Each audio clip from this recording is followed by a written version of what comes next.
I have to say that in his former question, his invitation to Rhondda, he didn't sell it. He didn't necessarily sell it to me. It sounded quite. Well, hello there, I do hope you're all well.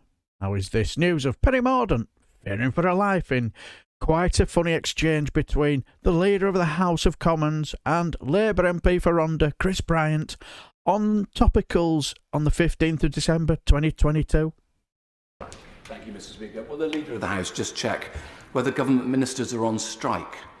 I ask because, as she knows, I've been trying to get a meeting with the Secretary of State for Transport for very many months, though the Secretary of State keeps on changing, about the Rhondda Tunnel, and she's still very welcome to come and be dangled down my hole.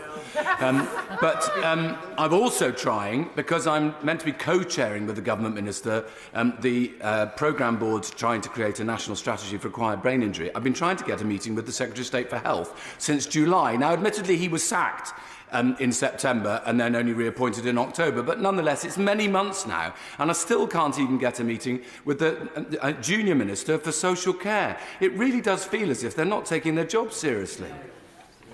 I think the honourable gentleman is being rather unfair to my colleagues. I had a particular incident yesterday in my constituency that I needed to contact the Health Secretary about, and he responded to me within the hour. I know, but I'm always here to facilitate those meetings. I have to say that in his former question, his invitation to Rhondda, he didn't sell it.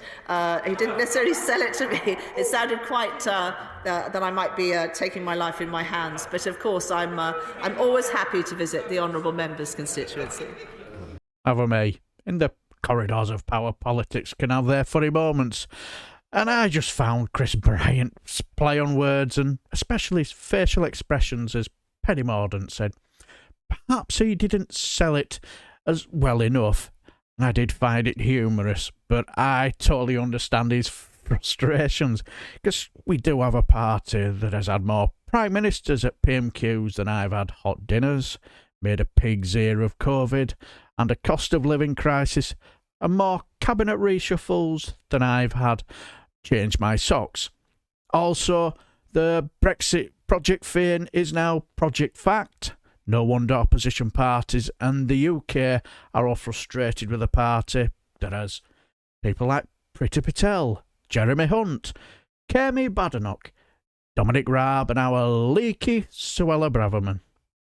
But what do you guys think? Let me know down below, and I shall bid you farewell and take care of my friends.